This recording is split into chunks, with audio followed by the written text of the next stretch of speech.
Assalamualaikum warahmatullahi wabarakatuh. Kami dari kelompok 1 akan memaparkan terkait pemikiran ekonomi Al-Makrizi. Saya sebagai pemateri pertama bernama Maya Sari dan rekan saya bernama Mardiana sebagai pemateri kedua.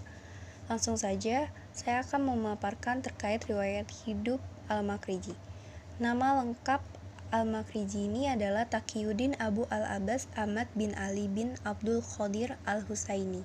Ia lahir di desa Barjuang, Kairo pada tahun 766 Hijriah atau 1364 sampai 1365 Masehi. Keluarganya berasal dari Makhorizah, sebuah desa yang terletak di kota Balabak. Al-Makrizi ini pada masa muda tumbuh berdasarkan pendidikan mazhab Hanafi. Al-Makrizi merupakan sosok yang sangat mencintai ilmu pengetahuan. Pada tahun 791 Hijriah atau 1389 Masehi, Sultan Barquq mengangkat Al-Makrizi sebagai muhtasyib di Kairo. Pada masa ini, Al-Makrizi mulai banyak berkecimpung dengan berbagai permasalahan pasar, perdagangan, dan transaksi mudharabah. Selanjutnya ada karya-karya Al-Makrizi. Pertama, buku yang membahas peristiwa sejarah Islam umum seperti kitab Al-Nijah wal Al-Takashum fi Mabaina Bani Umayyah wa Bani Hashim. Kedua, buku yang belum terbahas oleh para sejarawan lainnya seperti kitab Al-Imam bin Akbar bin Art Al-Habasyah min Muluk Al-Islam. Ketiga, buku yang menguraikan biografi singkat para raja seperti kitab Tarajim Muluk Al-Ghorab dan kitab Dzab Al-Mashbuk Jik Al-Man Haja min Al-Khulafa wal Al-Muluk. Keempat, buku yang mempelajari aspek ilmu murni atau sejarah berbagai aspek sosial dan ekonomi di dunia Islam pada umumnya dan di Mesir pada khususnya seperti kitab Sujur Al-Uqud fi Zikir Al-Nuqud, kitab Al-Ahyal wa Al-Auzan Al-Syariah, kitab Risalah fil Al-Nuqud Islamiyah. Nah, selanjutnya itu ada konsep uang, pemikiran ekonomi Al-Makrizi. Jadi, menurut Al-Makrizi ini, mata uang yang digunakan oleh seluruh umat manusia untuk menentukan berbagai harga barang dan biaya tenaga kerja. Untuk mencapai tujuan ini, mata uang yang dipergunakan hanya terdiri dari emas dan perak. Nah, adapun sejarah dan fungsi uang. Jadi dalam sejarah perkembangannya, Al-Makrizi menguraikan bahwa bangsa Arab jahiliyah menggunakan dinar emas dan dirham perak sebagai mata uang mereka yang masing-masing diadopsi dari Romawi dan Persia, serta mempunyai bobot 2 kali lebih berat di masa Islam yang dulu. Cetakan fulus. Mata uang yang terbuat dari tembaga dimulai pada masa pemerintahan dinasti Ayyubiyah, Sultan Muhammad Al-Kamil Ibnu Al-Adil Al-Ayyubi, yang dimaksudkan sebagai alat tukar terhadap barang-barang yang tidak signifikan dengan rasio 48 fulus untuk setiap dirhamnya. Berbagai fakta sejarah tersebut menurut Al-Makrizi mengindikasikan bahwa mata uang yang dapat diterima sebagai standar nilai baik menurut hukum, logika, maupun tradisi hanya terdiri dari emas dan perak. Oleh karena itu, mata uang yang terdiri selain emas dan perak tidak layak disebut sebagai mata uang.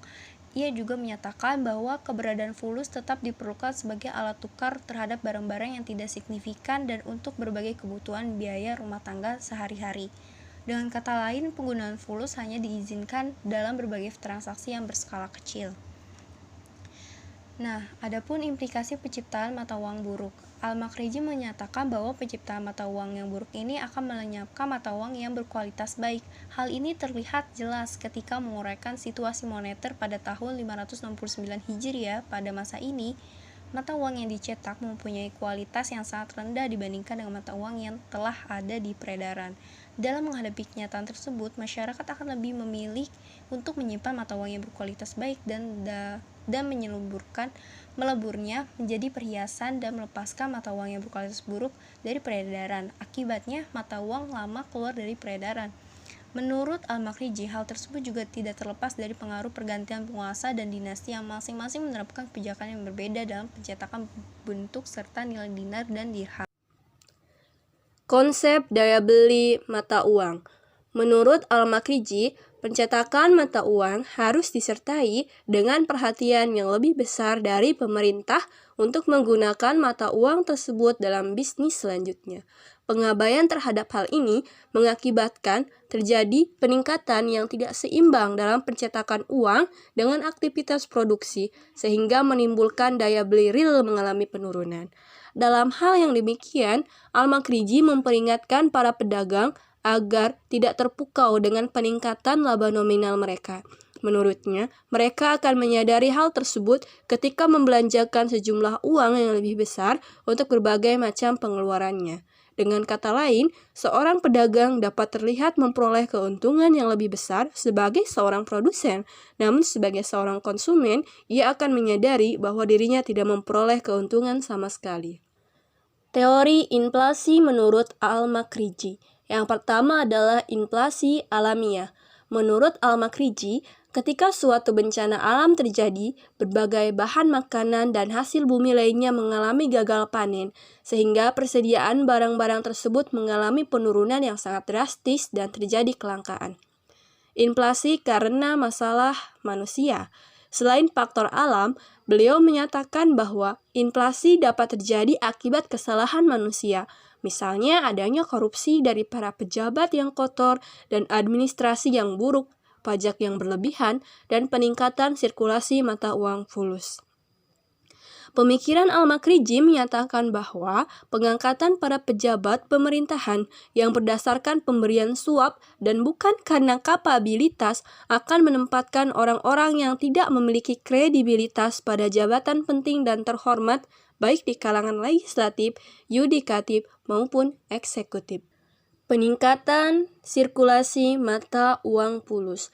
Menurut Al-Makriji, kegiatan tersebut semakin meluas pada saat ambisi pemerintah untuk memperoleh keuntungan yang besar dari percetakan mata uang yang tidak membutuhkan biaya produksi tinggi yang tidak terkendali.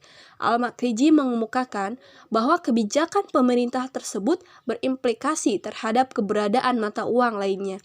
Seiring dengan keuntungan besar yang diperoleh dari percetakan fulus, pemerintah menghentikan percetakan perak sebagai mata uang. Bahkan, sebagai salah satu implikasi gaya hidup para pejabat, sejumlah dirham yang dimiliki masyarakat dilebur menjadi perhiasan. Sebagai hasilnya, mata uang dirham mengalami kelangkaan dan menghilang dari peredaran. Sementara itu, mata uang dinar masih terdapat di peredaran meskipun hanya dimiliki oleh segelintir orang. Perbedaan pemikiran ekonomi Al-Makriji dengan Ibnu Khaldun. Bagi Al-Makriji, hanya uang, emas, atau perak yang pantas dijadikan alat tukar. Selain itu, menurutnya tidak pantas dijadikan sebagai mata uang, mengingat pada zamannya fulus dicetak secara besar-besaran oleh pemerintah untuk mengambil keuntungan di baliknya, sage knowledge. Dalam analisis Ibnu Khaldun, tidak menilai uang yang banyak merupakan standar kekayaan suatu negara. Baginya, standar kekayaan negara dilihat dari tingkat produktivitas negara tersebut dan neraca pembayaran yang positif. Kesimpulan, sejarah membuktikan bahwa ilmuwan muslim pada era klasik telah banyak menulis dan mengkaji ekonomi Islam tidak saja secara normatif, tetapi juga secara empiris dan ilmiah dengan metodologi yang struktur, seperti pemikiran Al-Makriji. Analisis Al-Makriji memperkuat penegasan bahwa kekayaan suatu negara tidak ditentukan oleh banyaknya uang di negara itu, tapi ditentukan oleh tingkat produksi negara tersebut dan menyeimbangkan neraca pembayaran yang positif. Bisa saja suatu negara mencetak uang sebanyak-banyaknya, tapi bila hal itu tidak mencerminkan pesatnya pertumbuhan sektor produksi, uang yang melimpah itu tidak ada nilainya, terkena inflasi. Pendapat ini menunjukkan bahwa pola perdagangan internasional telah menjadi bahasan utama para ulama ketika itu. Negara yang telah mengekspor berarti mempunyai kemampuan memproduksi lebih besar daripada kebutuhan domestiknya, sekaligus menunjukkan bahwa negara tersebut lebih efisien dalam berproduksi.